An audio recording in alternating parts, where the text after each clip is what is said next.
Bienvenida familia nocturna a este nuevo episodio de Hablemos de lo que no existe. El día de hoy tenemos otro día de fogata de historias. Y hoy vamos a hablar acerca de un tema que me han pedido con mucho ahínco. Brujería, brujas, brujos, nahuales y cosas bastante peores. Y una vez dicho esto, comencemos con esta fogata de historias. Pero antes de iniciar con la primera historia, sabes el trato. En estas fogatas, muy pocos llegan hasta el final, porque sienten miedo. Y no los culpo. Las fogatas de historias están hechas justamente solo para que sea en pequeñas dosis la cantidad que puedas soportar. Así es que, si llegas hasta el final de esta fogata, déjamelo saber en comentarios con narrador, sobreviví a esta fogata de historias. Y si te llegas a salir por situación de miedo o que te estremeció o te está dejando intranquilo, venga tu like y tu suscripción. Y una vez dicho esto, comencemos con la primera historia. Escucha bien estas palabras. Jamás pierdas de vista tu sombra cuando estés en presencia de una bruja. Martín y Checo son hermanos. Martín tiene 14 años, Checo tiene 10. El papá de ambos está a punto de hacer una situación que va a provocar muchos traumas en sus dos niños durante muchos años. Hay una casa, la casa de la abuela, que es una casa que ya no es habitada por la abuela, porque la abuela trascendió hace muchas décadas. Pero hay una situación, y es que esa casa, si llegaras de día, verías algo precioso. Un jardín enorme, un camino de piedra hermoso, que parece que está hecho a detalle, que te lleva directamente desde la reja principal, porque esto, aunque le dicen la casa, es más bien una quinta, es un terreno enorme. Desde la reja principal hasta la puerta de la entrada, ese camino de piedra te conduce aun cuando tiene ciertas curvas. La puerta principal, una puerta de madera muy grande, enorme, que inclusive la pudieras ver y parecería de un establo, porque es un lugar que está más bien cerca del campo, pero se ve elegante, se ve bonita, una puerta pesada. Y dentro de esta casa, un pasillo tremendamente largo, en el cual, del lado derecho, verías 3 habitaciones, las puertas en forma de arco, y del lado izquierdo una pared lisa. Al fondo, una pared rectangular, que es distinta al del resto, y en ese cuarto es donde van a estar Martín y su hermano. Pero esto lo verías si fueras de día, porque lamentablemente esa no fue la experiencia de Martín y de su hermano. Ellos llegaron de noche. Y en ese lugar, que ya no es habitado por la abuela, desde hace casi 10 años, vive la tía Nora, que es una bruja. Y es una bruja que toda la familia lo sabe perfectamente. No es un rumor, es un hecho. No se acercan a la casa de la abuela porque entre la familia le llaman la casa de las sombras. Y lamentablemente, Martín y Checo están a punto de descubrir por qué. En el momento en el que ellos llegaron, que van a pasar ahí cerca de una semana por una situación de salud que está viviendo la mamá de estos niños, el papá llega, no se fija en detalles, pero estos niños están viendo cosas raras desde que entraron. Número 1, hay ciertos ventanales en donde no hay luz y ellos están viendo sombras pasar por fuera de la casa. Pero es algo extraño, porque aunque no hay luz por dentro, hay ligeros haces que vienen del alumbrado que tienen en el jardín. Y en ese alumbrado del jardín, ciertos haces de luz pegan esas sombras y parece que no penetra. Es como si fueran unas sombras caminando. Ellos las ven con un poquito de miedo, pero aún así se tienen que hacer los valientes. El papá está apresurado, está preocupado porque su esposa está en el hospital. Así es que simplemente los agarra, les dice por favor tomen sus cosas y acelerado va, toca la puerta, sale la tía Nora, una tía que utiliza un atuendo bastante estrafalario, bastante extravagante, pero que es una buena persona. Con la familia es una persona atenta, agradable, en ocasiones nada más ligeramente gruñona, pero nada malo. Ella ve a los niños, los saluda, les hace una mueca en forma de sonrisa. Para ella esto sería un chiste, para ellos fue algo bastante espantoso. Les da acceso a la propiedad y el hermano está a punto de hablar y decirle como gracias por cuidar a mis niños. Cuando no lo dejó terminar las palabras, se dice, sí, ya sé lo que vas a decir. vete con tu esposa, te está esperando, yo me quedo con los niños. ¿Cuánto tiempo los necesitas aquí? 1 semana. Ok, 1 semana me voy a quedar con ellos. En el momento en el que cierra la puerta, ambos niños quieren regresar corriendo con su papá porque vuelvo a decir, de día, en el momento en el que esa puerta se abre, deja ver un pasillo enorme y unas habitaciones preciosas. De noche, y en ese momento en el que entraron, es un lugar absolutamente oscuro. No hay ventanales que den hacia adentro, no en esa parte de la casa. Está totalmente oscuro y la tía Nora parece que se mueve con toda tranquilidad entre la oscuridad. Y su voz empieza a hablarles desde diferentes puntos. Vénganse, niños, vengan hasta el final del pasillo. Les tengo que decir unas reglas de la casa. Y ellos están escuchando eso con ecos en el lugar. Es algo horrible, se sienten los dos como muy incómodos, no pueden caminar rápido porque no se sienten a gustos, ellos no saben que enfrente de ellos no va a haber nada hasta el final del pasillo, así es que van con mucho cuidado hasta que se enciende la luz y después de esa luz se enciende otra en medio del pasillo, después de eso se enciende una en la entrada y la tía les dice, discúlpenme, conozco también la casa, que yo en las noches nunca prendo las luces, pero ustedes son nuevos aquí y no tuve el detalle de prenderles la luz. ¿Ya pueden ver bien? Los niños se tranquilizan. Sí, tía, sí, tía.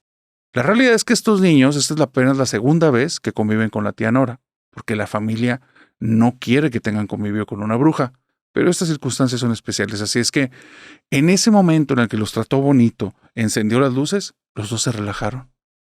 Grave error. Comenzaron a andar por el pasillo, llegaron a su habitación y se sentaron en la cama. Esta habitación es un lugar enorme, es casi del tamaño de la casa de casi cualquier persona. Estamos hablando de un espacio de casi 20 metros por 20 metros, un lugar enorme. Hay 2 camas grandes, un espacio totalmente abierto y varias ventanas. Esas ventanas están cerradas con una cortina, pero la cortina tiene algo extraño. Parece como si lo hubieran puesto con clavos pegada a la pared, como si no quisiera que nadie se asomara hacia afuera o hacia adentro. Los niños, al ver eso, se sienten un poco raros e incómodos. El espacio es demasiado grande. Nunca han estado en una habitación tan enorme como esa. Ahí también hay tan pocos muebles que hay eco. Pero no es un lugar feo. Pero no se sienten cómodos. La tía les dice, en un momento más les traigo de cenar.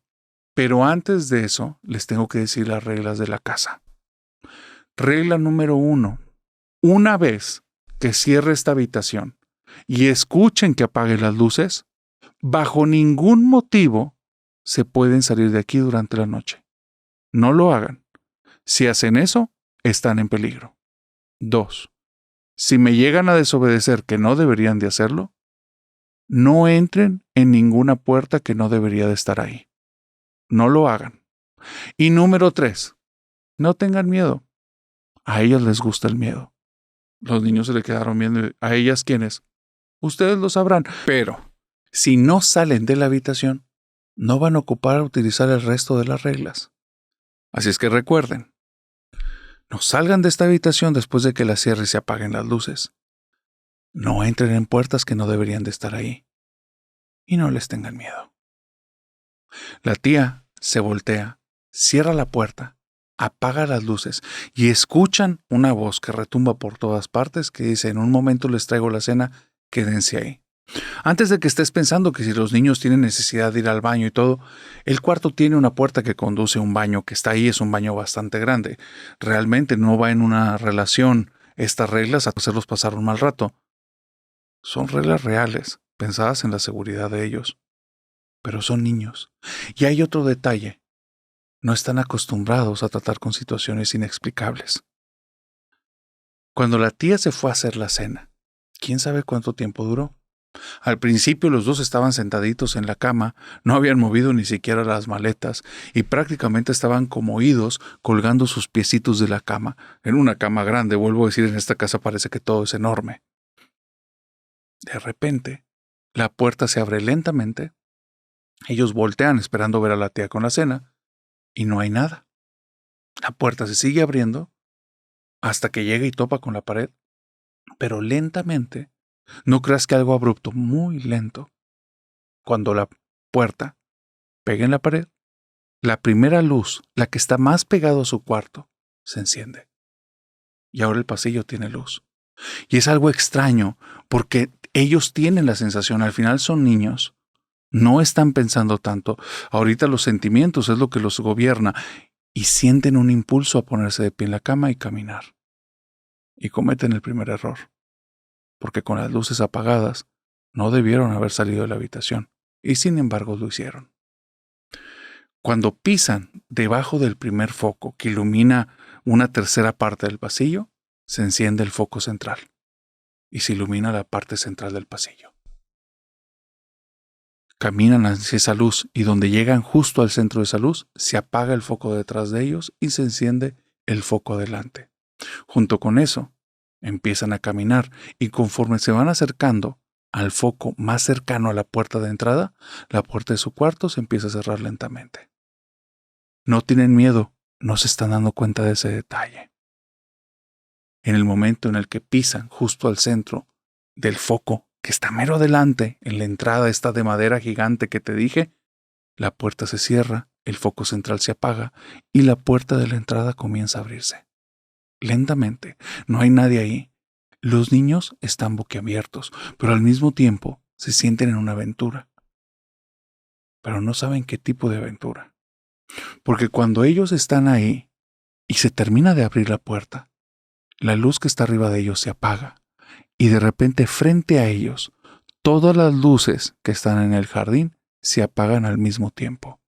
Y ese camino de piedra, que de día es un lugar, es un camino precioso y bonito, parece más bien el camino dentro de un cementerio, porque a los lados, en la noche, se ven pequeños montículos que tienen piedra y que tienen tierra. Y hay algo muy extraño, porque parado a los lados del camino de piedra, justo arriba del montículo, hay sombras del tamaño de personas. Sombras que no estaban ahí cuando llegaron. Sombras como las que vieron caminar, que les daba la luz y no se iluminaban.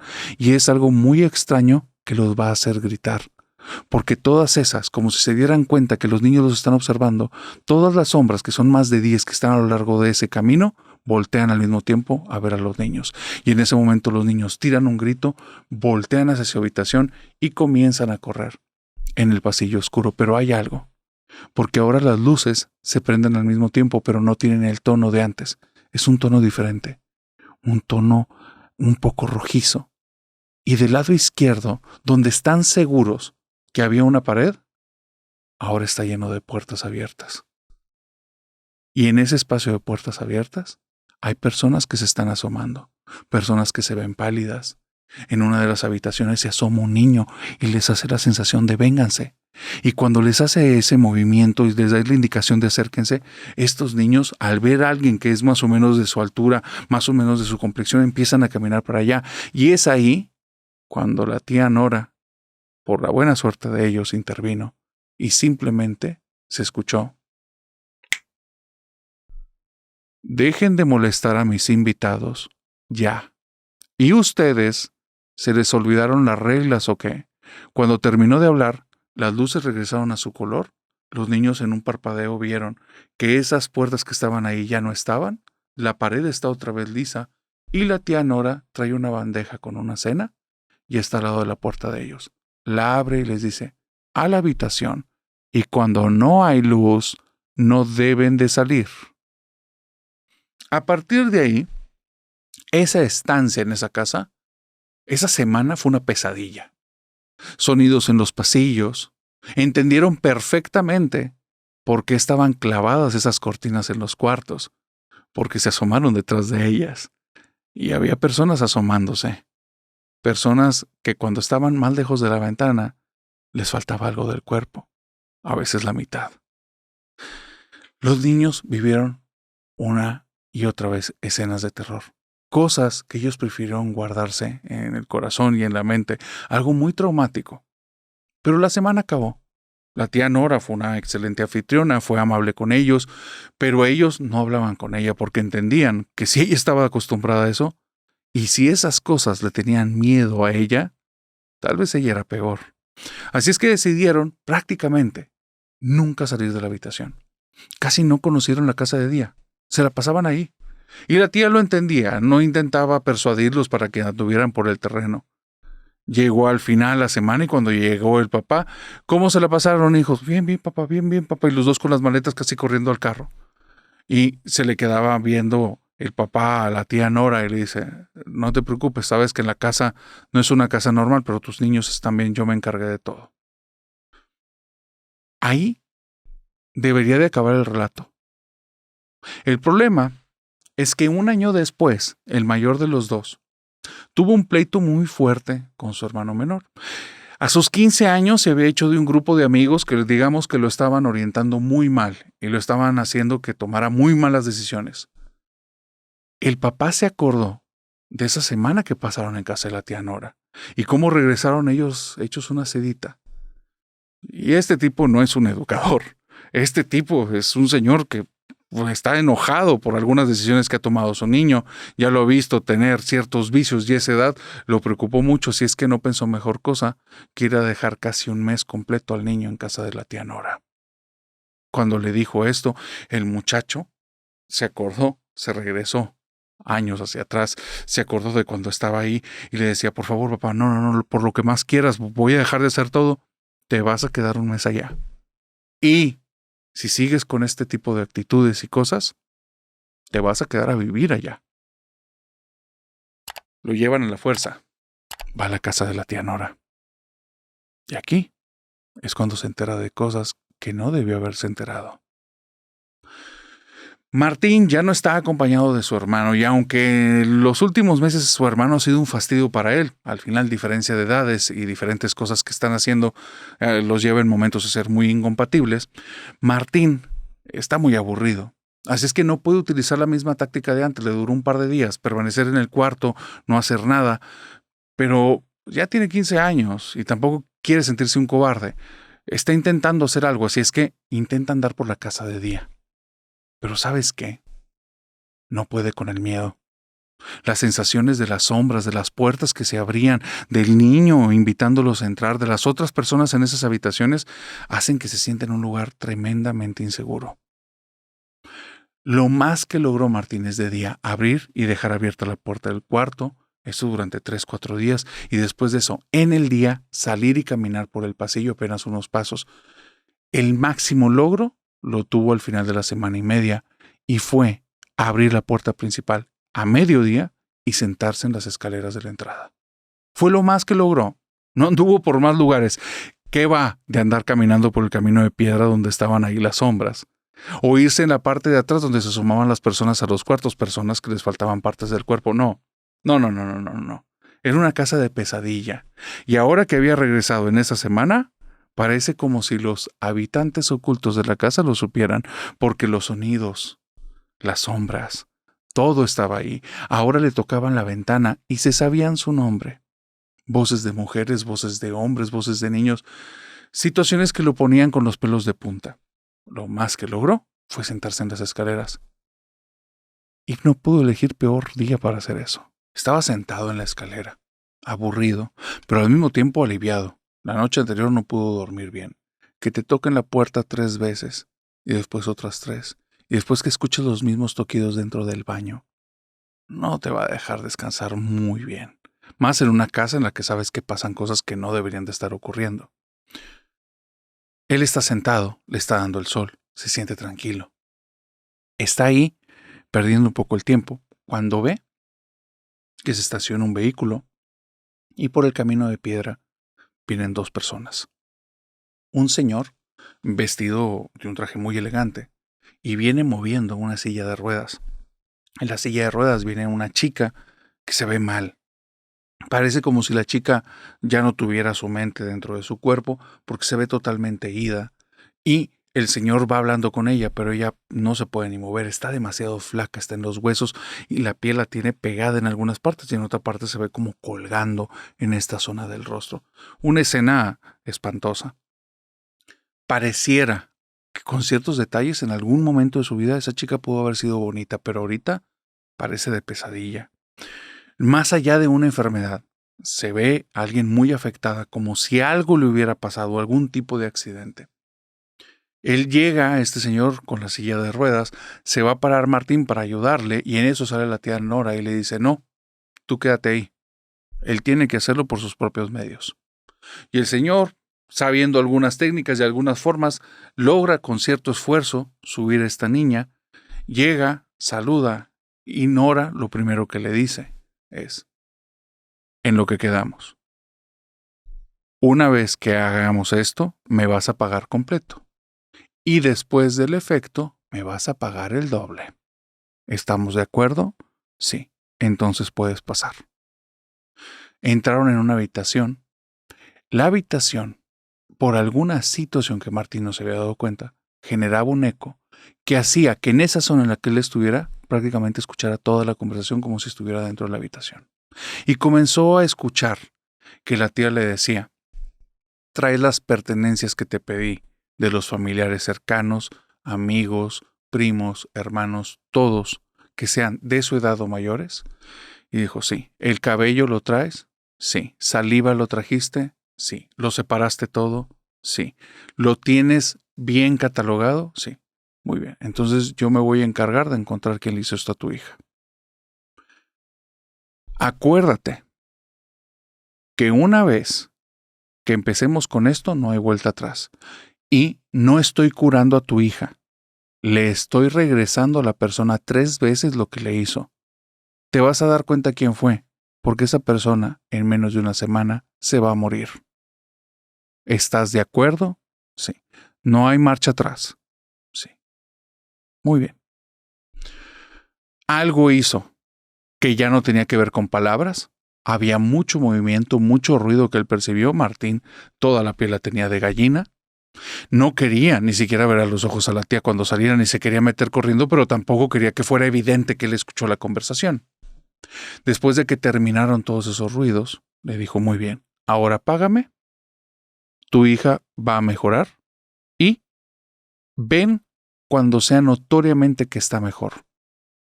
Y quiero que vengas y me digas quién era la persona que afecté.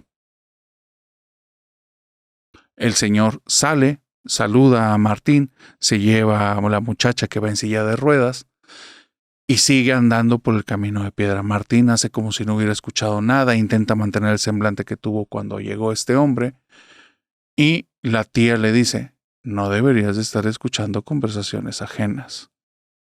Y se mete. Martín está muerto de miedo, porque más allá de la conversación, ¿cómo carajos supo que lo escuchó? Y se quedó con la duda, no iba a hablar con su tía de eso. Siguieron pasando los días. Y una semana antes de que él regresara a su casa, regresó este señor. Venía contento, venía feliz y venía con la silla de ruedas. La silla de ruedas la traía pero sin la chica. Y cuando llegó, le dijo a la señora Nora, vengo a regalártela. Si alguien que viene a pedirte un servicio necesita, dásela de mi parte, estoy muy agradecido. Y le dice, vamos a hablar adentro, ¿traes el doble? Sí, traigo el doble de lo que habíamos quedado. Martín, lamentablemente, estaba en las escaleras y no se iba a mover por miedo y por morbo. Así es que estando allí en las escaleras, intentó escuchar y a la vez no, intentó debatirse si me paro o no. Al final fue algo muy rápido. Fue una pregunta. ¿Quién fue? La mejor amiga. ¿Cómo está? Ya sabemos cómo está, en el hospital. Muy bien, no va a durar mucho. No, tampoco quiero que sufra la muchacha. Fue una tonta con lo que hizo, pero no creo que dure de aquí al fin de semana. Entonces, ¿tu hija va a estar bien? Esto no tiene reversa y nunca reveles lo que pasó. Está bien.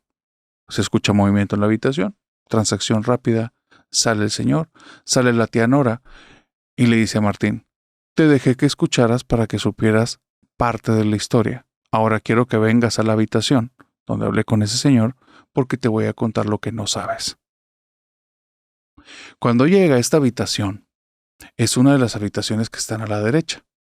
Justo la habitación central no hace ningún sentido que estén rebotando los sonidos hacia donde está Martín. Pero eso no se va a dar cuenta ahí. Se va a dar cuenta hasta que sea un adulto, muchos años después, que se va a estar preguntando por qué demonios pudo escuchar todo. Y no hace sentido. Tal vez era obra de su tía, tal vez. Cuando entró, vio un lugar lleno de frascos, de menjurjes, de libros, de velas, cosas que si pasabas por ahí y la habitación estaba abierta no lo notabas. Era hasta que estabas adentro. Era como si hubiera un velo que te impidiera ver los detalles de la habitación.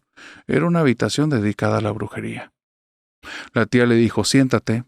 Él estaba muy nervioso y le dice, estoy bien. Te dije que te sientes. Se sentó Martín y la tía le dice, escuchaste todo. Escuchaste que fue la amiga. Entendiste que estaba enferma. Y entendiste que ahora la niña está bien y la amiga se va a morir. Y Martín dice, no me mientas. No me gustan los mentirosos. A los mentirosos los castigo. Sí, tía, sí escuché todo. Muy bien. Pues es mentira, Martín. La amiga no le hizo nada. A esta chica la atacó un brujo. Y uno que es muy canijo. La atacó por el papá. Pero yo no voy a estar poniendo en riesgo mi pellejo. La amiga es la que tenía el vínculo más fuerte con esta muchacha y era la más fácil de afectar. Así es que le quitamos la enfermedad a una y se la aventamos 3 veces a la otra. Yo tengo dinero, la niña está bien y la otra, pues lamentablemente, no. Dice, así es que Martín, te recomiendo que cuando estés en esta casa, no te metas en los asuntos que no te tocan. Y Martín le dice, tía, tengo que preguntar algo porque si no, no voy a estar tranquilo. Las sombras, ¿quieres saber qué son, verdad? ¿Qué? Gente que me mintió, Martín. Gente que está enterrada en diferentes partes de esta casa. Gente que tengo castigada.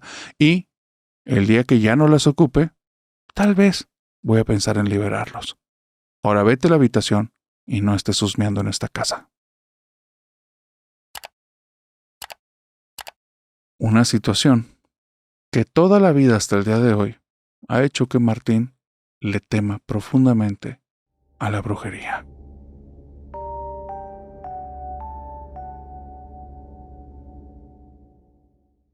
Nunca vayas a restar importancia a las envidias de tu gente cercana.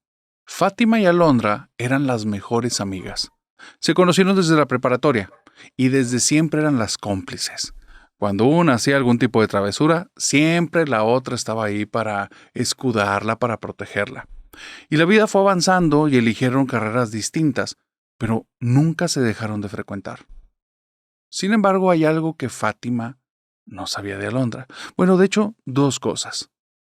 Lo primero es que ella, cuando entró a la universidad, comenzó a practicar la brujería. Jamás se lo reveló, nunca se lo dijo. Era tan ordenada con sus cosas y sabía esto llevar de una forma tan discreta que Fátima nunca se dio cuenta. Pero Alondra estaba bien metida en cuestiones bien oscuras, pero no se quería dedicar a eso, solo sentía un llamado. Había algo que la llamaba y no a cualquier tipo de magia, a cosas oscuras, cosas relacionadas con emociones a veces malévolas.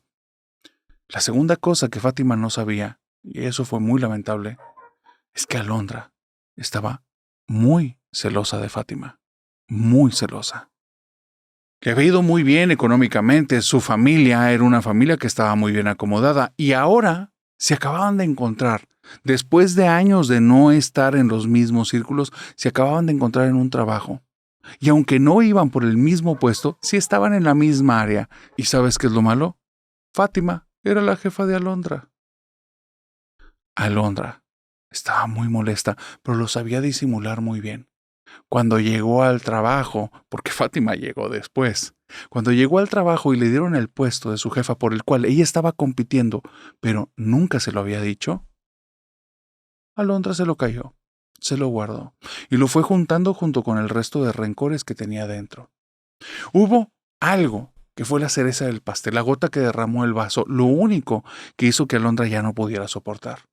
Y es que en la empresa, aun cuando tenían la política que no debía de haber parejas, había un chico, un muchacho que estaba trabajando en una jefatura, que era un tipo muy inteligente y tenía como una proyección muy próspera dentro de la empresa, pero era un chico sumamente atractivo, no para todas las personas, extrañamente. Sí, para Alondra. Y sí, para Fátima. ¿Y sabes algo? Alondra dijo, Malaya sea la maldita suerte de esta mujer, porque aunque ella ya tenía tiempo buscando la atención de este muchacho, no la lograba tener. El día que llegó Fátima, los ojos se los puso desde que llegó, y él la buscaba. En muy poco tiempo, todos ya tenían el cuchicheo donde parecía que allí había algo. Alondra, todo lo estaba transformando en un odio acumulado ya que no podía aguantar. El día que Fátima, muy alegre, vino y le dijo su pechoría, la situación que antes la hubiera cubierto y ayudado, cuando le dijo, estoy embarazada de Saúl. No, Alondra no se quería morir. Alondra la quería matar.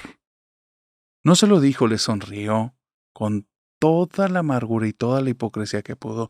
Y ese día Alondra se fue a su casa y empezó a hacer las cosas que ya sabía. Fátima comenzó a avanzar en su embarazo. Cuando llegó al 6º mes, algo muy extraño sucedió. Ya había sentido que Alondra tenía a veces como mucha cercanía, le llevaba muchos detalles. Cafés en la mañana, ciertas comidas durante días en los que nadie se lo había pedido. Extrañamente, la comida que le llevaba Alondra a Fátima no era tan buena, pero tampoco quería darle un desdén a su amiga, así es que la comía. Pero hubo algo muy extraño. Un día que salió del trabajo se sentía rara, está embarazada al final. Así es que se lo adjudica las cuestiones hormonales a algo que puede ser normal del proceso de embarazo. Pero al llegar a su casa, hay dos cosas que empiezan a ganarle, náusea y sueño. Muy extraño, porque cuando ha tenido náusea nunca ha tenido sueño. La náusea se lo quita por completo el sueño y hace a veces que no pueda dormir bien. En este caso no. Siente que quiere prácticamente aventar todo hacia afuera, pero al mismo tiempo tiene una sensación tan pesada que no puede con ella. Se recuesta unos segundos en la cama y pierde completamente la conciencia. Cuando abre los ojos, está en una posición muy extraña y lo nota, lo siente. Sus manos están en forma de cruz, volteando hacia arriba. Ella está justo al centro de su cama, donde no estaba cuando llegó. Se sentó en una esquina y solo se recostó de lado. Ahora estaba al centro, con las manos en cruz y los pies juntitos, pegaditos, totalmente extendidos así, las plantas hacia el frente. Y al lado de ella estaba una anciana, vestida como con un velo, y le puso su mano sobre la boca cuando ella le dirigió la mirada, y le dijo con una voz tajante, ¡cállate! La mano que Fátima sintió en la boca no era la de un ser humano. Sintió huesos, sintió frío, sintió muerte, algo espantoso. Empezó a sentir tanto miedo que quería llorar. Esa anciana empezó a hablar en un idioma extraño, como haciendo rezos, como cuando has escuchado a una persona rezar un rosario pero rápido, algo así. Hablaba en balbuceos, rápido, acelerada, y la mujer tenía unos ojos inyectados en odio y la volteaba a ver y le decía, te estoy diciendo que te calles, deja de pensar eso, como si pudiera escuchar los pensamientos de Fátima. Fátima estaba muerta de miedo y le dijo, tú está tranquila porque no vengo por ti, vengo por tu nena. Siguió hablando esta mujer y en algún momento Fátima perdió la conciencia. Cuando abrió los ojos, está muy asustada por dos cositas, la anciana y porque hay sangre en la cama. Se empieza a mover rápido, llama a emergencias, llegan y claro, se salvó porque estaba a punto de un aborto y de buenas no se logró y se pudo de alguna manera salvar a la criatura que llevaba en su vientre. ¿Qué es eso que la visitó? ¿Quién sabe? El problema es que cuando estaba en el hospital y le están haciendo las revisiones, ve que esa mujer pasa por el pasillo. Y a partir de ese día, esa anciana la está acosando. El problema es que parece que a la anciana no le importa si hay paredes, si hay puertas, si hay ventanas o si estás en un lugar de acceso restringido. Porque cuando ella ve un espejo la ve reflejada detrás de ella. Cuando ella está a punto de dormir, ve que esta mujer viene caminando y se para. Y lo malo es que nadie más la percibe. Esa cosa, con manos huesudas, que cuando la ve no es así, pero cuando la toca, está tocando huesos. Se sienten las falanges, es horrible. Esa cosa está haciendo que tenga tanto miedo que ya no sabe qué hacer. Al principio simplemente cree que se está volviendo loca. Cuando se lo dice al doctor, le dice, doctor, ¿es normal que esté teniendo este tipo de situaciones? Por supuesto que no. De normal no tiene nada y hay que tener cuidado porque no puedo recetarte muchas cosas por tu estado. Así es que vamos a dar un seguimiento. Por favor, cuéntame si sigues viendo esto o si siguen pasando cosas de ese tipo. Esta chica tiene mucho miedo porque cada vez que esta mujer aparece hay un conato de aborto. Se pone en riesgo el embarazo. Termina ella en el hospital. Los doctores no entienden porque va muy bien y de repente de un momento a otro, ¡pum!, otro conato. Otra posibilidad cada vez más cerca. Y van avanzando los meses. En el 7º mes, tiene que dar a luz al niño sí o sí, porque si no va a perder a la niña. Para ese entonces ya buscó muchas alternativas. Fue con personas que hacían oraciones, fue con su mamá que hacía rezos, fue con una persona que hacía limpias, hasta que la llevaron con un sacerdote que era exorcista. Fue algo muy extraño lo que le ocurrió, porque Fátima no es una persona religiosa, pero el día que la llevaron con el exorcista, ella apenas entró a la iglesia en la que estaba este hombre, y este hombre detuvo lo que estaba haciendo, fue caminando con ella y le dice, quédate por favor hasta que termine todo, tú y yo necesitamos conversar, tú y tu nena están en peligro. Parece que este exorcista tenía algún tipo de don que le permitía ver más allá de lo evidente. Entonces, el exorcista le explicó en esa reunión que de alguna manera la habían ligado a la Santa Muerte, y que la Santa Muerte era la que estaba buscando llevarse a la niña. Le preguntó que si pensaba en alguna persona que le pudiera hacer daño, y ella dice que no. Fátima ha sido una persona que siempre de cierta manera ha buscado tener buenas relaciones con familia, con amigos, y entonces le pregunta el padre de manera directa, ¿envidias o celos? No. ¿Quiénes son tus amigos? Y dice, pues es que no convivo con ninguno desde hace tiempo, he tenido que cambiar por cuestiones de trabajo, pero pues mi mejor amiga está en el trabajo. Ok, vamos a hacer esto. Vamos a hacer un par de liberaciones y voy a traer un grupo de personas que están dedicadas a esto 24/7 para que desde sus casas te tengan presente. Por favor, dime cómo reacciona tu amiga. Dice, porque pudiera ser ella, aunque me dices que no hay posibilidad. Así es que revisa nada más y habla conmigo dentro de una semana.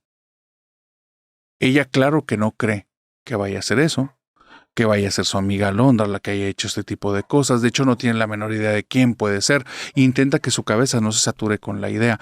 Pero esa noche se escucha un tipo de rugido dentro de la habitación, como algo con coraje. Al día siguiente llega al trabajo y Alondra la ve sonriendo y dice, tienes mucha gente que está rezando por ti, ¿verdad? Nada más diles que yo también voy a rezar por ellos. Cuando le dijo eso, fue más que evidente, no se esperó una semana, fue a hablar con el sacerdote y le dice, sí es ella, me dijo esto. Dice, sí me lo temía. Por el nivel de afectación que estás teniendo, tiene que ser una persona muy cercana, porque sí te está afectando mucho. Vamos a hacer las liberaciones y te pido, guarda distancia de esta persona. Si puedes, cámbiate de trabajo, porque esta persona, pues ya lo estás viendo, no es una persona que tenga ética ni moral, te va a querer dañar, como lo está haciendo y tal vez no se vaya a detener nunca. Lo piensa esa noche y aun cuando había dinero de por medio y que este chico con el que había tenido o va a tener esta bebé, Saúl, pues es un chico que apenas va a su carrera en desarrollo, entonces no está pensando depender de él. Habla con sus papás, que sus papás sí están bien económicamente y ellos deciden apoyarla. Todo por el bien de la nieta, todo por el bien de su hija, así es que la van a apoyar por una buena temporada. No tiene que pensarlo más, al día siguiente va, presenta su renuncia y extrañamente, Alondra no se presentó a trabajar. Ella no preguntó, no quiso saber más, solo no la vio ahí en el puesto. Ella da de baja y en el trabajo se molestan mucho con ella porque dicen, oye, mínimo tendrías que darnos 15 o 20 días para un reemplazo. Disculpen, no puedo, son situaciones de salud. Y se molestan, al mismo tiempo le entienden. Finalmente rompe relación y se va. 2 años después es cuando se topa a la chica de reclutamiento que la llevó adentro de esa empresa. Se la topa en una situación fortuita, nada planeado. Cuando se la topa, le gana un poquito el morbo, le gana un poquito la curiosidad y le dice, oye, ¿qué le pasó a Alondra? Nunca supimos, desapareció. Desapareció. Ese día que llegaste fue el último, el día anterior, el que fue a Londra. La fuimos a buscar a su casa, sus cosas seguían intactas. Preguntamos a ver si tenía problemas con alguien, no, alguna pareja, no, algún novio, no. Nadie había visto que hubiera ocurrido algo. Las huellas de ese día es como si después de haber salido del trabajo se hubiera desvanecido. Nadie sabe qué le pasó. ¿Crees en la brujería? Si no, escucha esta historia. Marisol tiene una historia que le ocurrió cuando ella tenía cerca de los 18, 19 años. Marisol tiene una familia que es un poco rara. La abuela practica la santería de manera abierta, pero ninguno de los hijos es adepto a esta religión. Algunos han sido ateos, otros han sido cristianos, otros han andado de aquí para allá en diferentes creencias. La familia de Marisol no es como que especialmente cree en algo. Han tenido sus temporadas de algunas cositas y Marisol no le cree a nada. En algún momento se sintió como atraída por el budismo, pero fue ahí un coqueteo de 2, 3 idas a unas reuniones y no pasó a más. Ella no cree en cuestiones espirituales, cree mucho en la psicología, cree mucho en las emociones, cree mucho en el balance del día a día. Y es por eso que cuando hubo una reunión familiar extraña, a ella se le hizo muy rara la conversación. En esta reunión familiar, como no había pasado en años, se juntaron todos, desde los nietos, algunos bisnietos, todos los primos, los hijos de la abuela, sus parejas, todos. Y fue una reunión relativamente rápida. No había comida para cenar, no había nada como preparado para recibir personas. Fue como si fuera un salón de guerra. Estaban todos ahí y la abuela les dijo, estamos bajo ataque y yo sé que esto no les gusta, pero protéjanse por favor porque no quiero cargarlos conmigo. Protéjanse, yo los puedo ayudar, yo les puedo decir cómo, pero yo sé que a muchos de ustedes no les gusta lo que yo estoy haciendo, pero entiéndanme, estamos bajo ataque. Se empezaron las discusiones de uno u otro lado y tú para qué estás en eso, ya te habíamos dicho que no estés en esas cosas, esas cosas ni existen, de qué estás hablando, abuela, estás loca.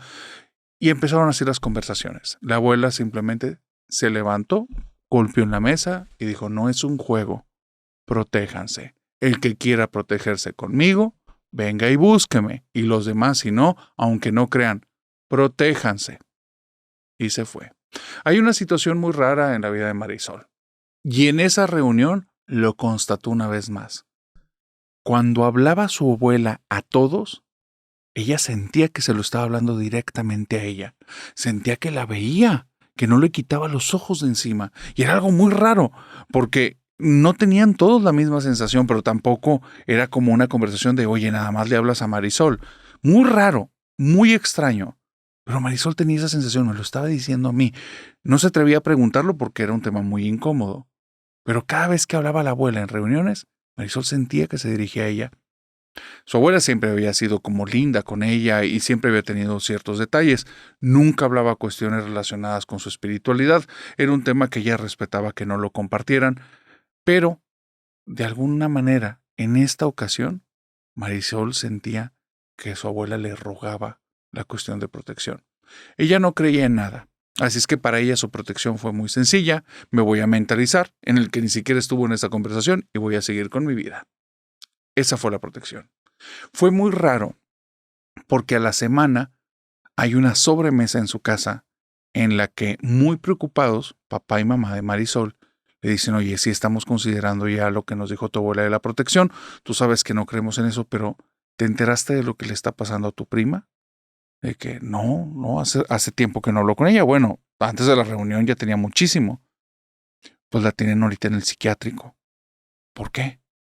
Es que empezó a contar que había un niño que se sentaba al lado de su cama, que tenía el rostro morado como de una persona ahogada, y en las mañanas ella decía que estaba viendo huellas de pies y manos con lodo. Y entonces Marisol dice, bueno, pero pues no había nada en la habitación. Dice, no, sí había. Por eso los papás creían que de alguna manera tenía algún tipo de sonambulismo o estaba desarrollando algún tipo de problema histérico o alguna situación de esquizofrenia. Y entonces la acaban de llevar al psiquiátrico para dejarla ahí una temporada cortita para ver si la controlan. Dice, pero fue después de la plática con tu abuela, entonces, pues estamos preocupados. ¿Qué opinas? Y ella, pues mira, mis tíos eran bien raritos y mi primo también. Ya ves que la tía siempre andaba con sus rollos New Age y que el cosmos y que las energías y así. Y mi prima también andaba que ella podía ver cosas y bla, bla, bla. Al final el tío es el único que no creía mucho con esa cuestión. Y pues qué bueno que le están llevando. Yo creo que mi prima siempre estuvo como que a medio paso de que le tronara la tacha y tal vez con la plática de la abuela era lo que le faltaba. Ponerse acá media loca. Repito, en la vida de Marisol, tal cual lo que te estoy diciendo, así fue su vivencia, así fue como lo tomó, así lo entendió ella. Lamentablemente. Porque siguieron pasando unos días y un día Marisol ya sentía como que el ambiente medio tenso. Había rumores que había un primo que había intentado atentar contra su vida, que otro primo de ella había tenido un choque muy fuerte. Entonces ya se estaban poniendo todos muy nerviosos. Parece que los primos eran los que estaban siendo afectados, no los hijos de la abuela. Entonces digamos que esta área de los nietos, pues todos ya estaban muy nerviosos. Ella no se quería mentalizar, ella seguía con la cuestión de esto es una cuestión de psicología, es una cuestión de tener la mente clara, de llevar un balance de vida. Y para balancear las cosas sintió que era muy tóxico estar sola con sus papás en casa, así es que invitó a una amiga y a esta amiga le pidió que si podía pasar una semana con ella en casa simplemente para ver películas, pasar el tiempo y así. La familia de ambas acepta.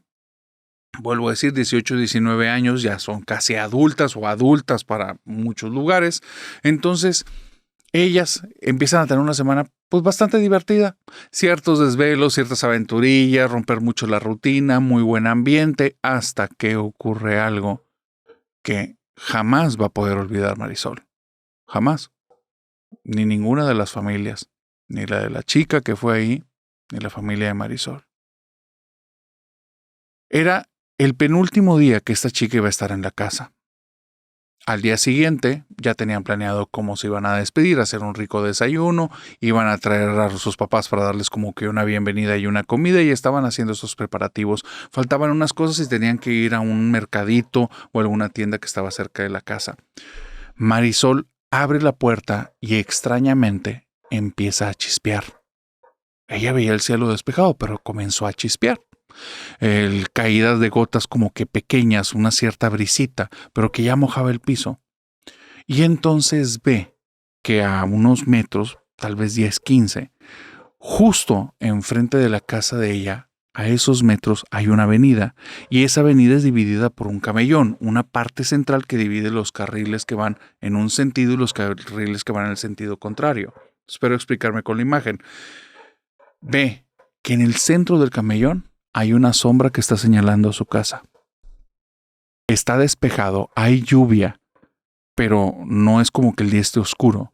Y esa cosa es una sombra alta, delgada, y está señalando la casa. Marisol cuando ve eso se impacta. Y extrañamente, en el momento en el que ella va a voltear con su amiga para decirle como, ¿tú también la ves? En ese momento suena el teléfono de la casa.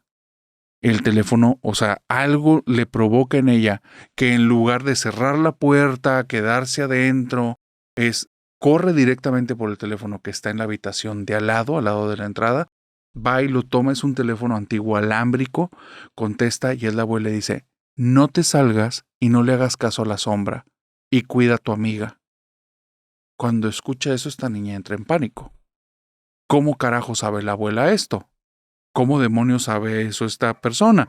Y entonces cuelga, sale y la amiga ya va en medio de la calle caminando para allá. El día que jamás van a poder olvidar, porque cuando llega justo a la avenida, un camión de pasajeros se llevó a la amiga. La familia de la abuela estaba bajo ataque, pero no se estaban protegiendo. Y lamentablemente, una herida profunda iba a quedar en todos.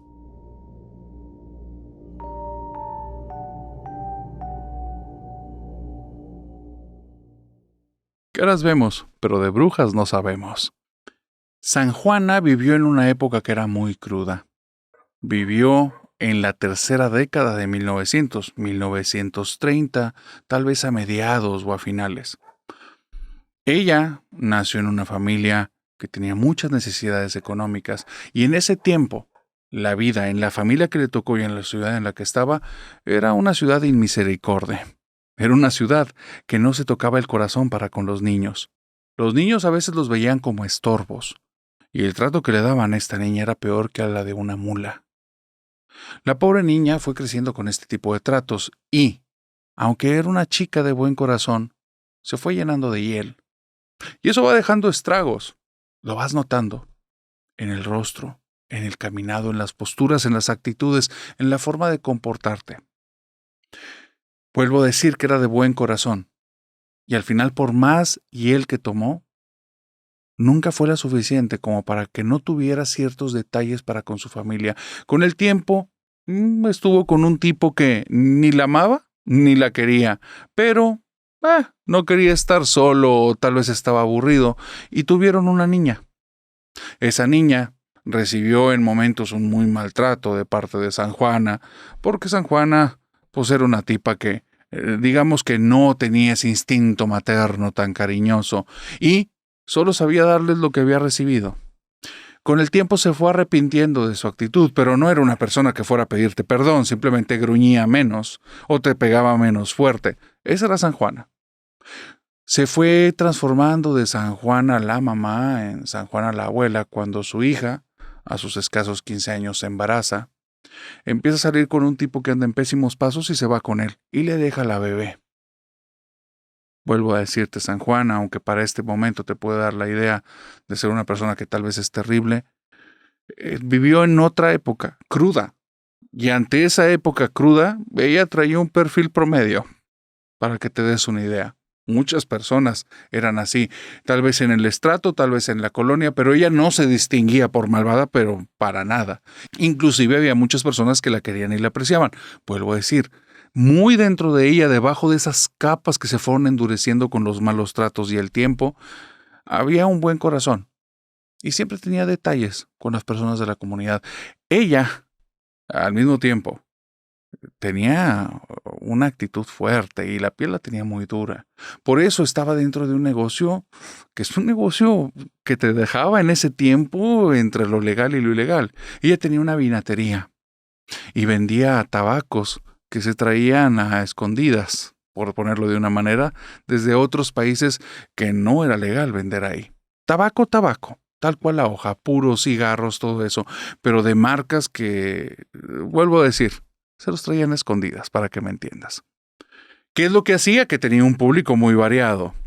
Tenía público desde una persona elegante que le gustaba su buen puro y tomar ciertos tipos de vinos, hasta personas que no es bueno que ni estando frente a ellos les des la espalda por un segundo.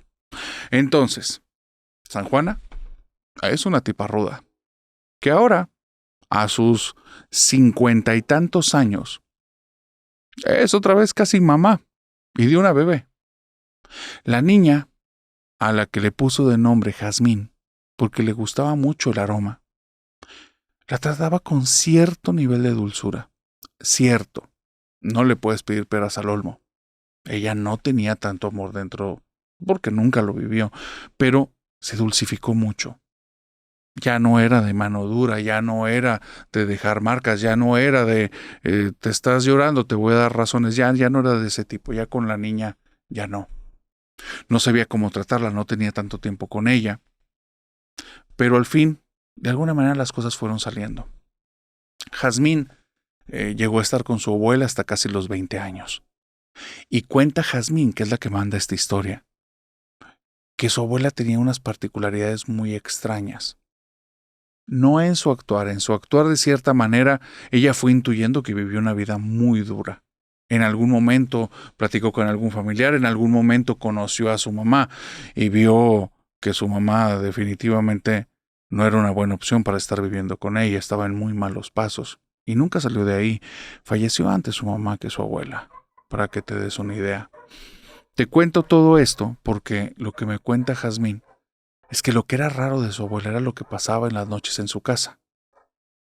Cuando la abuela venía de la vinatería y esta chica, Jazmín, era sumamente responsable ya con cuestiones de la escuela, porque conocía la historia de su mamá, sabía los esfuerzos de la abuela y de alguna manera, digamos que era un alma vieja que podía comprender las cosas aun cuando no era acorde a la edad la comprensión de este tipo de temas, de cierta manera ella lo entendía. Entonces, en la casa, por las noches, cuando la abuela se iba a dormir, en varias ocasiones vio que a los pies de la abuela rondaba algún tipo de animal con cola larga. Primero pensó que era un gato. Y aquí hay una situación. No tenían gatos en esa casa. Tiene ya cerca de 13, 14 o 15 años viviendo ahí. Nunca ha visto un gato. Salvo en las noches, entre los pies de la abuela. Qué extraño, sí es peludo. No logra ver el pelaje, está oscuro. No quiere prender las luces para despertar a la abuela. La abuela tiene una vida dura. Está en un lugar en el que siempre está en peligro. Y empieza a husmear. Empieza a checar. Le gana la curiosidad, al final adolescente, y es entonces cuando empieza a ver poco a poco que no es un gato. Tiene pies un poco parecidos a los de un humano y manos también. Se da cuenta que es la primera vez que está viendo un mono, pero no con un rostro normal, con un rostro con rasgos demasiado humanos, como si fueran de una mujer mayor. Algo muy raro. A ella le debería de dar miedo, pero también entiende las circunstancias en las que está. Jazmín ha llevado una vida, aunque menos ruda, ruda. Ve el oficio en el que está la abuela, no se asusta fácilmente a esta niña. Así es que sigue husmeando, ve detalles, ve el pelaje, conoce muchas de estas cosas de este animal y simple y sencillamente ve que rondan los pies de la abuela en la noche. Así es que un día, ya con toda la curiosidad y con toda esta información, tiene la gran pregunta. La pregunta del millón. ¿Por dónde entra? ¿Cómo llega aquí? ¿Y cómo se va? Así es que se hace la dormida. Espera que su abuela se vaya a acostar. Ve que la puerta de la abuela siempre está abierta. Y ahora entiende por qué. Sin sentido y sin que haya un solo lugar por el que esto pueda pasar, de repente, en la sala, comienza a ver que se forma un tipo de bruma alrededor del techo, justo al centro de la sala. Y esa bruma empieza a bajar poco a poco al piso. Cuando la bruma toca el piso, esta cosa se materializa. Esta cosa entra como si viniera de algún otro tipo de plano, dimensión, como tú le quieras llamar, pero es una bruma que se materializa. Y es este tipo como de mono, pero tiene el rostro como de una mujer ya anciana. Y va y se acuesta en los pies de la señora, y nada más está ahí revoloteando, parece que está dormido, pero todo el tiempo está atento. Y es como si a él no le importara Jazmín, porque ya varias veces se han topado. Y él a lo que va, ni intenta hablar, interactuar o hacer algo con ella.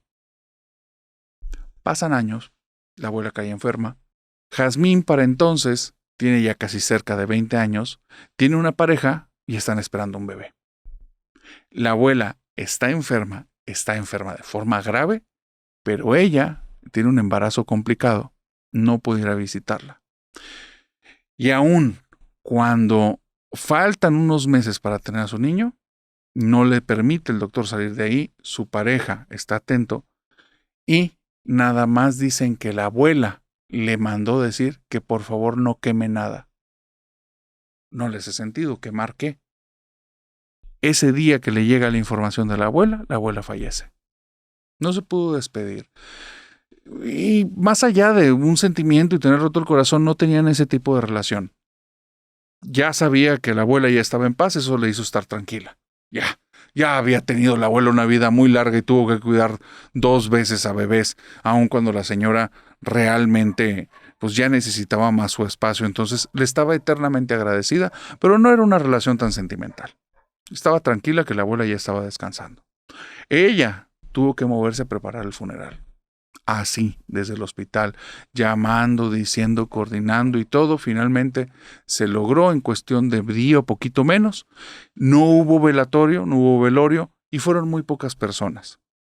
Cuando llegan, hay un sacerdote de la comunidad, él está haciendo ahí frases y algo en el cementerio, y nota que hay movimiento como a unas tumbas de donde ellas están, y ve que detrás de una lápida se asoma a esta criatura que solo visitaba a la abuela por las noches. Se le hace muy extraño. Entierran a la abuela, la tapan, y ella se va tranquila a la casa. Vuelvo a decir, no era una relación tan sentimental. Cuando está en su casa, el esposo está viendo que la situación que traía del embarazo, de cierta manera, está como mejorando. Ya no están esos dolores, esos pequeños sangraditos, esos signos que los hacían ir de manera directa al hospital. Todo va en cierto orden, pero nota que ella está embebida con un tema, haciendo llamadas para aquí y para allá. Y pregunta una y otra vez acerca de que si alguien sabe que es un mono con cara de persona mayor. Entonces le dice, oye, ¿por qué estás preguntando eso?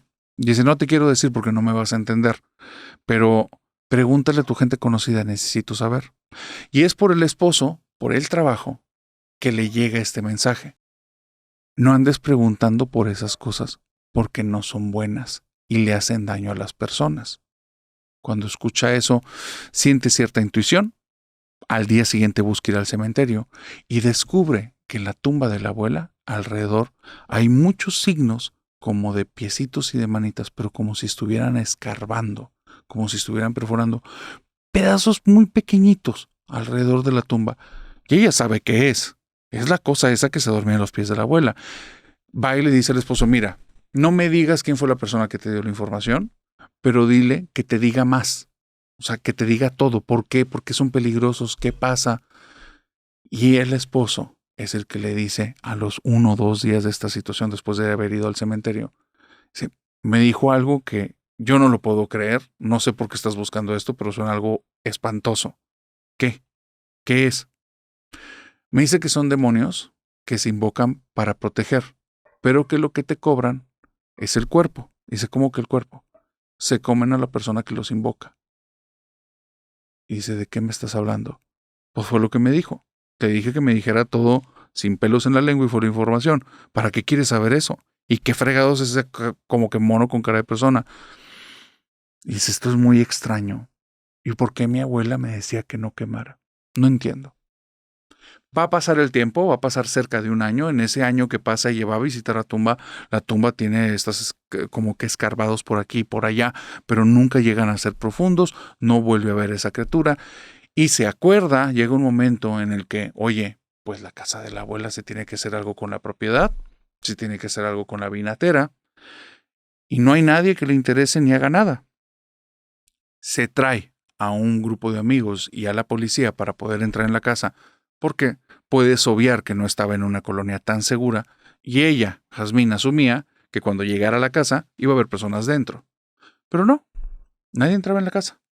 Tal vez de alguna manera la señora se ganó el respeto y aun cuando ya no estaba, seguían respetando el lugar. Tal vez. Porque tal vez no era eso.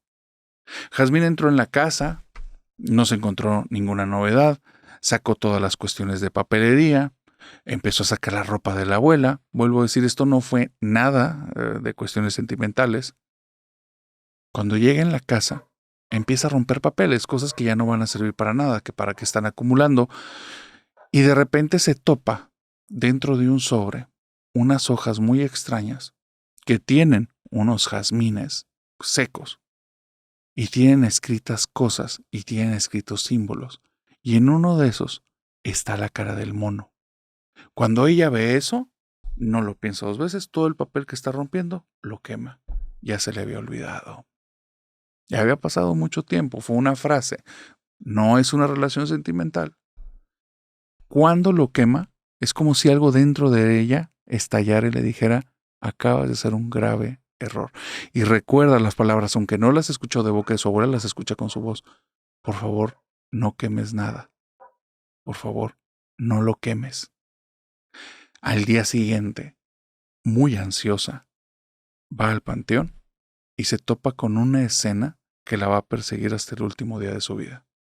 Cuando llega a la tumba, es como si por la parte de abajo de la tumba se hubiera hecho un pozo sin fondo, porque ahí, frente a la lápida, no había nada más que un pozo.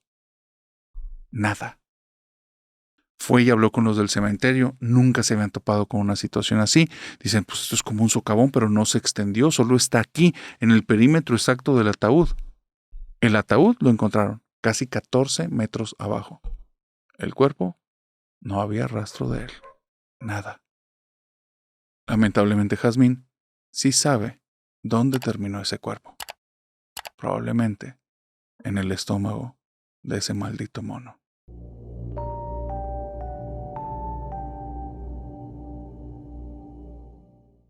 ¿Has escuchado acerca de la brujería que te roba el tiempo de vida? Félix me cuenta que él tiene unos abuelos de los chapados a la antigua. Eran dos personas que parece sacadas de un cuento de hadas. El abuelo, un tipo que aun cuando en ocasiones no tuvo la mejor economía, siempre le gustaba los domingos que veía a su familia andar de traje. Él le gustaba sentirse una persona elegante. Era un tipo que buscaba siempre a todo momento tener mucha cercanía y mucho cariño con su esposa. De esas personas que les mueve la silla, les acerca el asiento, les abre la puerta del vehículo. Cuando llegaba a la casa después de trabajar, le pedía la mano a su esposa y se la besaba. Tenía muchos detalles que para él era una forma de mostrarle su cariño, su amor. Y no creas que era la fachada. Era un tipo profundamente enamorado de Eva. Eva encontró su primer amor con él. Desde que lo vio se sintió flechada. Tenían ahí una diferencia como de 3, 4 años, pero se entendieron perfectamente. Eva, chaparrita, diminuta o de bolsillo, como le decían, y en este caso Félix, un tipo alto, delgado, pero aunque era una pareja contrastante en lo físico, en lo romántico, embonaban perfectamente. Tuvieron 4 hijos. Los 4 hijos se refieren a sus papás de la misma manera, unos tipos profundamente enamorados el uno del otro. No tenía ojos para alguien más ninguno. El día que Eva enfermó, el abuelo de Félix no sabía qué hacer. No enfermó de una manera tranquila. Fue una enfermedad muy agresiva. En 3 meses, ella había envejecido mucho, se había avejentado, el cuerpo se veía muy cansado y los doctores le dieron un pronóstico fatal. No le daban ni siquiera 3 meses de vida. El abuelo se quería morir. Él tenía una perfecta salud y hasta hace unos meses, Eva también. Parecía que iban a vivir juntos hasta la eternidad y parece que ahora la eternidad se acercaba mucho al tiempo final de Eva. El abuelo era un tipo religioso que tenía sus creencias bien firmes, pero cuando no encontró en el Dios que él creía sus respuestas, buscó alternativas. No te digo que sean correctas, no somos quien para juzgar, solo te cuento la historia de lo que él vivió. Él empezó a buscar por todas las partes, todas las alternativas que había, desde limpias, chamanes y todo, y hubo una persona que le dijo que existía una manera prohibida en la que podían hacer que su esposa estuviera con bien. Porque, lamentablemente, ella en su destino ya estaba destinada hasta que ese fuera su momento. Menos de 3 meses. De hecho, el brujo le dijo que muy probablemente en 2 semanas iba a terminar todo. Ese señor le dijo, no me importa lo de prohibido, no sé cuánto me vas a pedir de dinero. Dice, no te voy a cobrar nada. Va a ser suficiente con lo que vamos a hacer. ¿Cómo? La única manera en la que esta mujer le puedas dar vida es entregándole la tuya. No hay otra manera. Podemos hacer que el tiempo que tengas de vida lo dividan entre los dos. O le des 2 años que tú quieras. Fue una decisión muy difícil. Primero, porque no suena algo realista. Suena una falsa esperanza. Pero ¿qué tenía que perder? Después de darle muchas vueltas, el abuelo de Félix le dice, dale la mitad de mis años, los que me queden. Se le hizo muy extraño al brujo. ¿Por qué exactamente la mitad? Dice, porque la conozco. Y si yo me voy antes que ella va a vivir con una pena tremenda en el corazón. Y tampoco es la idea. Yo no quiero hacerla sufrir. Hay manera que nos vayamos juntos, dice, no, esto tampoco es tan exacto. Pero si es lo que quieres, lo hacemos. ¿Qué es exactamente lo que hizo el abuelo y qué es lo que le hizo ese brujo? No hay detalles. Lo que sí se sabe es que el día siguiente la abuela salió del hospital. Los doctores no entendían cómo esa enfermedad con forma de cangrejo ya no estaba. Y la abuela, aunque no se veía recuperada al 100%, ya no tenía signos de esa enfermedad en ninguna parte. No podían creerlo, la trajeron a revisión tras revisión tras revisión durante varias semanas. No había nada, estaban todos impactados. Un milagro. El abuelo sabía que no había ningún milagro ahí. Hubo brujería, de por medio y brujería cara. Hay una parte que el brujo le reveló y que el abuelo no quería decirles a los demás. Pasaron los años, porque el abuelo le dijo cuántos nos quedan y lamentablemente no era un número tampoco tan largo. Iban a ser 7 y 7 aproximado, entre 14 y 15 años de vida. Y un día, cuando despertaron, él despertó, pero Eva no. Ya habían pasado 7 años y fracción. Él cuando la vio se puso muy triste, pero al mismo tiempo dio gracias por ese tiempo que estuvieron juntos, y fue cuando dejó en una carta lo que nadie sabía. Pidan por mí porque condené mi alma, pero yo no podía estar sin mi señora. 2 días después, cuando llegan a la casa después del velorio de la mamá, el señor simplemente no había despertado. Y encontraron la carta justo en las manos, arriba de su pecho. ¿Te atreverías a hacer eso por tu pareja?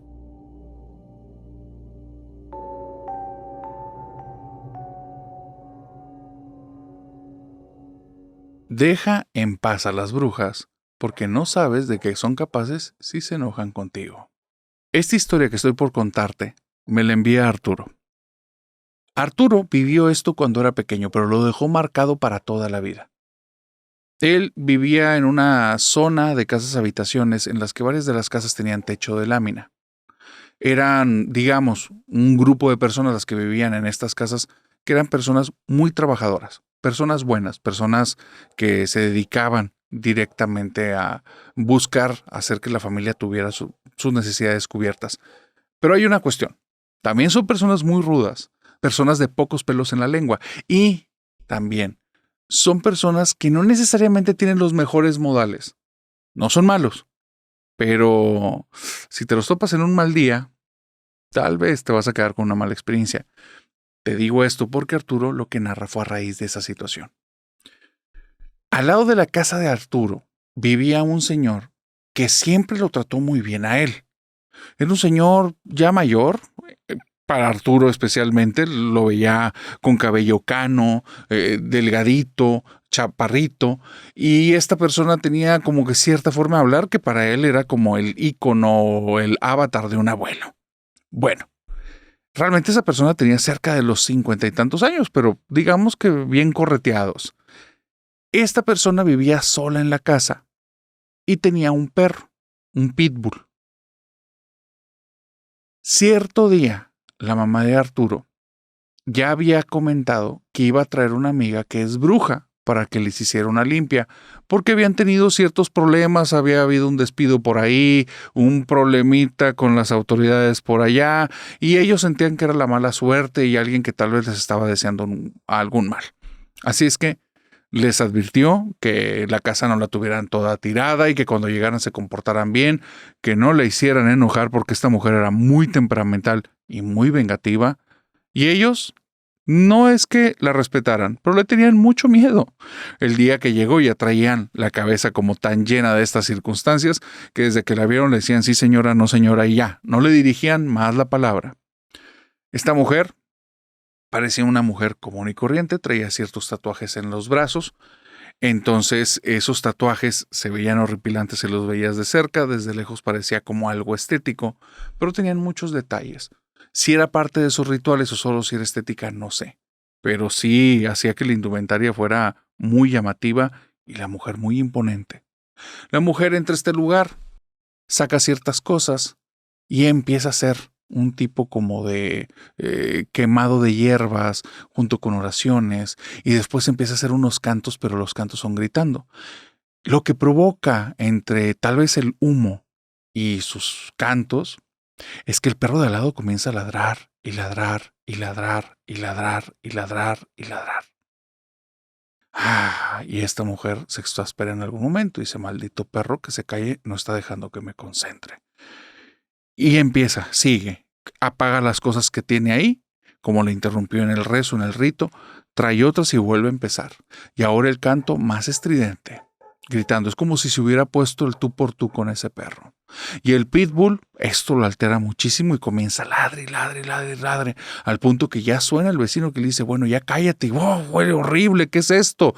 Y empiezan a escuchar todo dentro de la casa. Entonces la bruja llega un momento en el que ya se fastidia y sale y dice, bueno, señor, usted y su perro no paran de estarme molestando, ¿me dejan trabajar o qué? Y entonces le dice, ¿usted qué? ¿Anda haciendo brujerías o qué? Váyase aquí, vieja bruja, ni quien la quiera. Y en el momento en el que le dijo eso, la mujer se ofendió. Cuando se ofendió, le dice, vas a aprender a la mala a respetarme. Voltea a la casa y dice, hoy no puedo terminar el trabajo. No ando bien. Vengo otro día. Esa noche, todos tuvieron la misma situación en el barrio. Todos tienen la misma historia. Vieron como una bola de luz pasó cerca de los techos. La bola de luz que algunos la describen como una bola de fuego entre amarillenta y roja.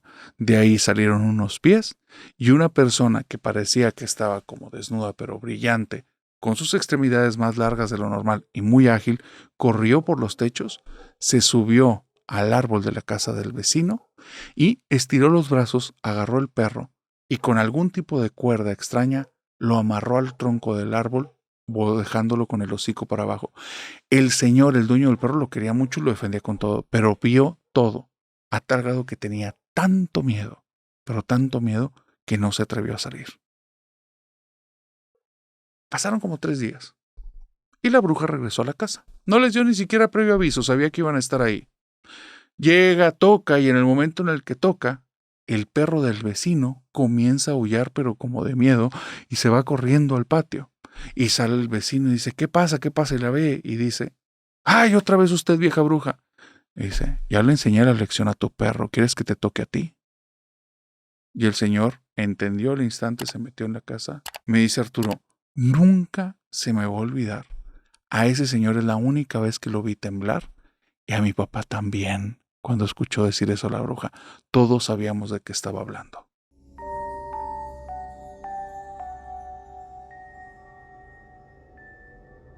Voy a contarte la historia de la brujería más vil, desalmada y manipuladora que alguna vez he escuchado en mi vida. Caro, extrañamente, siendo una chica muy bonita, guapa y linda, eligió a Miguel como su esposo, y te digo lo eligió porque Miguel era un tipo relativamente insípido. Nadie le echaba el ojo y él no se veía como interesado en estar coqueteando, ligando. Era un tipo que no tenía tantas habilidades sociales. Extrañamente lo eligió, se casaron, Caro se embarazó muy rápido y tiene a Ángela. Ángela tiene apenas cerca de 1 año y medio. Y un día ocurrió lo inimaginable. Estando en la casa de sus suegros, porque vivían ahí, una casa que, vuelvo a decir, y esto es importante, mis respetos para las personas que viven en estas condiciones, pero es una condición muy dura, muy dura.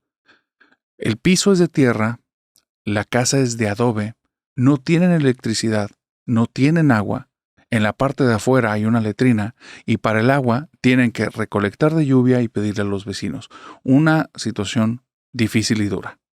Por alguna situación, ella no tiene inconveniente en vivir ahí. Es muy raro, la casa ni siquiera tiene puertas. En fin, se ha acostumbrado, la niña está viviendo y una noche ocurre lo inimaginable. De alguna forma extraña, Caro sale de la casa, permanece un tiempo afuera, regresa corriendo y cuando regresa corriendo la niña está llorando. La toma en sus brazos y comienza a gritar desesperada que la ayuden. La niña tiene una marca en el pecho y a partir de ahí desarrolla un tipo de neumonía y una enfermedad tras otra que en menos de 3 meses la niña parte a otro plano. Es extraño porque Caro debería estar destrozada, pero se ve de cierta manera con buen ánimo. El primer día sí fue muy triste, pero después de eso lo supo sobrellevar muy bien. Su esposo no. Su esposo no, su esposo sí está muy afectado. Pero aquí hay una situación, y es que el gran problema no es la actitud de Caro, no es la actitud del esposo, son los suegros de Caro. El papá no para de decirle que es su culpa y que ella sabe lo que hizo y que es su culpa que esa niña ya no esté y que debería decirle la verdad a su hijo. Y entonces el hijo dice, papá, te volviste loco, que o sea, no sabes por lo que estamos pasando, ¿cómo te atreves a decir estas cosas? Los doctores no tienen ni idea, ¿cómo vas a ver, Caro, qué es? Pregúntale las cosas que te está ocultando, pregúntale a esa maldita mujer que te diga lo que te está mintiendo. Y él dice, se volvieron locos, está buscando un culpable. Le dice, papá, no hay culpables, no sabemos qué tuvo la niña, los doctores no saben. Esa marca en el pecho no tienen ni idea que se la formó. Una marca que era así como un tipo de ese, como si fuera un rayo. ¿Te acuerdas de la marca de Harry Potter así, pero no tan lineal? Algo así. El abuelo de la niña, lamentablemente de Ángela, el papá de este chico, está tan lleno de coraje que a partir de ahí rompe toda relación con Caro. No habla con ella, cuando la ve con coraje. Le dice bruja, le dice maldita, le dice que es su culpa, que cómo puede ser, cómo se atrevió a eso. Nada de eso tiene sentido. La niña se hizo sus estudios y no le hicieron daño a nadie. Fueron enfermedades que lamentablemente no se pudieron aliviar. No tenía las defensas tan altas, es la conclusión de los médicos. Y la marca esa no saben qué es, pero no se deriva de ahí lo que le ocurrió a la niña. Entonces tampoco tiene un alto nivel de relevancia. Tampoco la niña tiene moretones o maltratos como para decir que alguien le hizo algo. Y así van a proseguir muchos años. En algún momento, Caro se separa de este tipo y empieza a hacer su vida aparte. Le empieza a ir increíblemente bien. Es una chica que en poco tiempo se hace de mucho dinero, la familia no entiende cómo. Y el papá de Miguel, conforme Caro se va haciendo de dinero y va haciéndose de cierta fama, el papá de Miguel va llenándose como de coraje. Probablemente pudo haber sido eso, tal vez algo más, lo que hizo que cayera con ciertas úlceras gástricas, en ciertas enfermedades. Y llegó un momento en el que estaba tan delicado de salud que le dieron un pésimo pronóstico. Tal vez un par de meses, tal vez un año, pero no más que eso. Su cuerpo ya no estaba resistiendo. Le piden por todas las formas que él se tranquilice, que lo tome a bien de la mejor manera, pero él no puede dejar de tener odios a esta mujer, no puede dejar de tener coraje. La mamá de Miguel, la ex suegra de Caro, es como que no tiene vela en el entierro, pero al mismo tiempo se ve que sí tiene cierto papel, pero no lo termina de entender. Es un tema del que no se hablan. Para Miguel es un tabú. No se terminaba de recuperar de lo de su niña cuando este hombre estaba con esas estupideces. Entonces él llegó un momento en el que también dejó de tener relación con papá y mamá. Papá de Miguel está cerca de partir y le pide a toda la familia que por favor hablen con él, que necesita hablarle de cosas que él no entiende.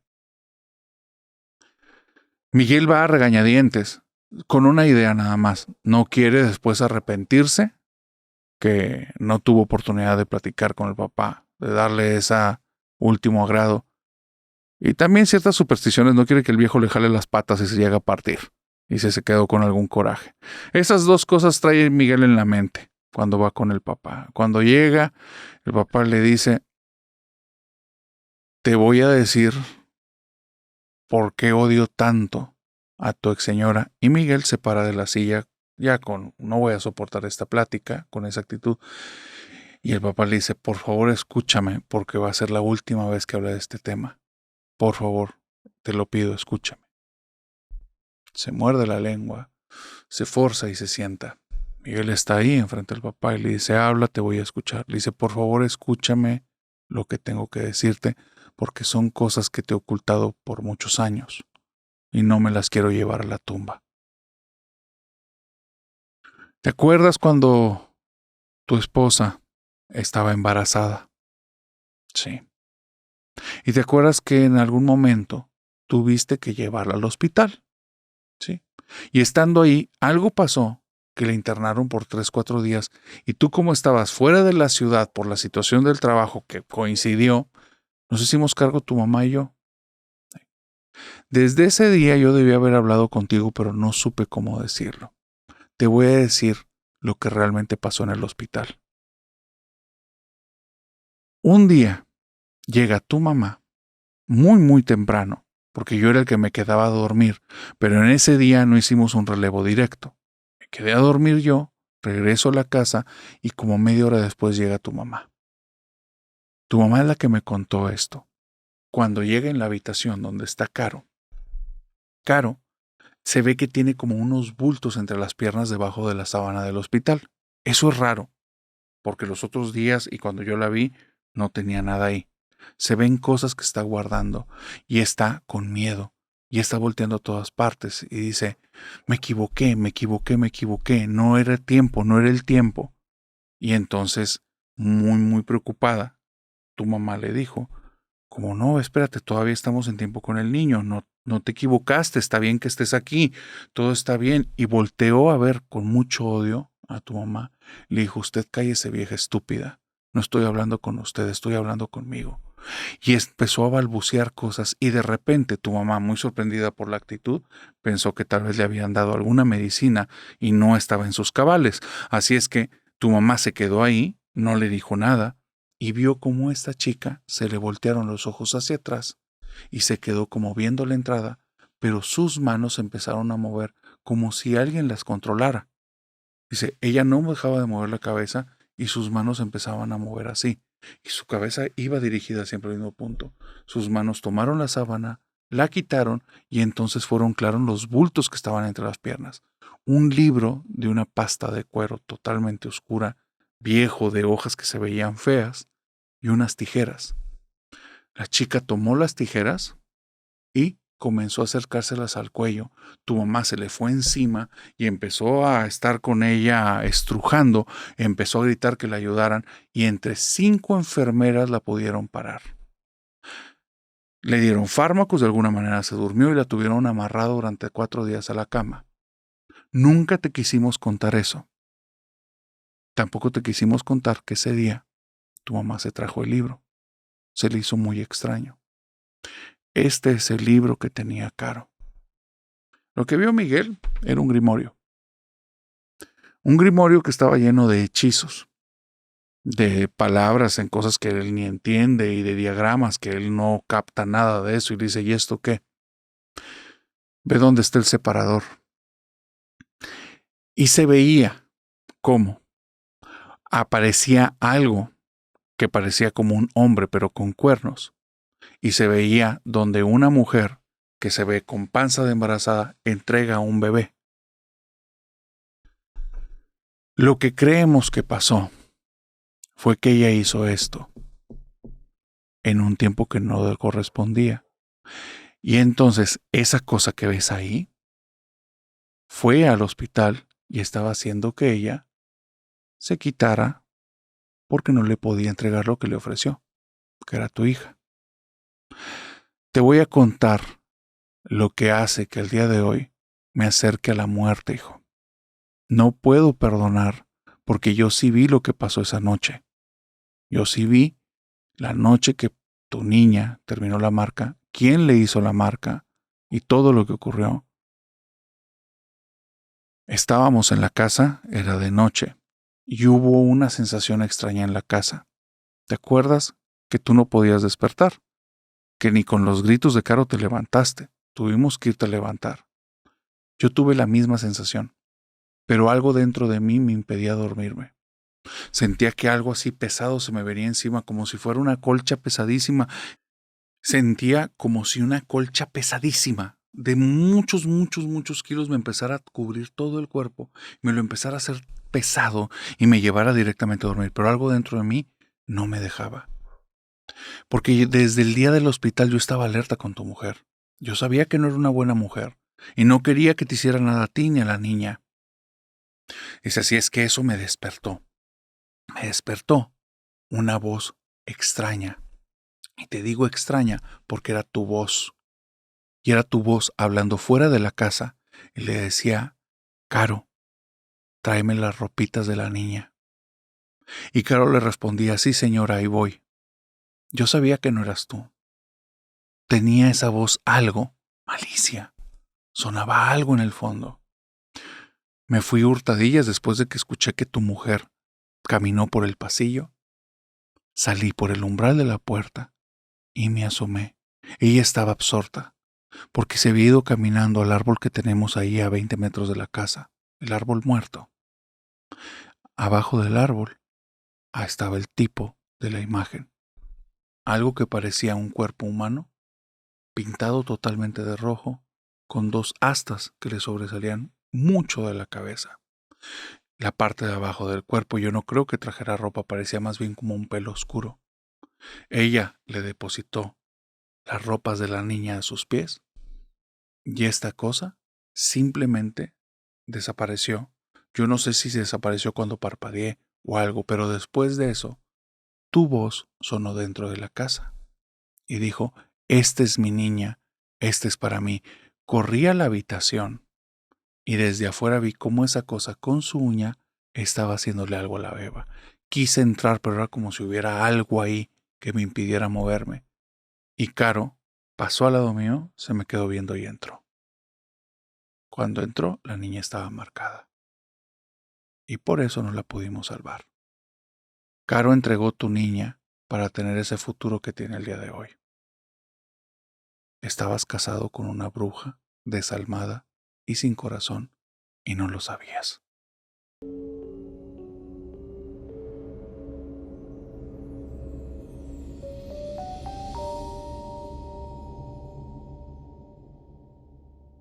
Y con esta historia de Familia Nocturna, hemos llegado al final de esta fogata de historias. Cuéntame, por favor, si llegaste al final de una y ¿cuál fue tu historia favorita? También, ¿qué tal les está pareciendo esta temporada de la fogata? ¿Están aterradoras las historias? ¿Cuál ha sido el episodio que te ha tentado a no terminarlo? Y una vez dicho esto, recuerda que las historias me las puedes hacer llegar al WhatsApp de las pesadillas. El número es más 52 81 35 67 67 54. Envíalas en texto o envíalas en audio. En texto, por favor, que sea todo a renglón seguido. Y en audio, puedes mandarme los que quieras, pero que duren máximo 5 minutos cada audio. Mándame, si tienes muchas historias, todo lo que has vivido, porque cuando recopilamos todo lo que hay en el chat de cada persona. Una vez dicho esto, gracias por tu apoyo, porque en este momento acabamos de ser 500,000 aquí en YouTube y estamos cerca de crecer a la Familia Nocturna en Spotify y todas las plataformas de audio. Así es que si estás en Spotify, Apple Podcast, tenemos una meta y queremos ver si podemos llegar este año al top 5 de todo México. Y la única forma de hacerlo es que nos regales tus 5 estrellas y tu suscripción.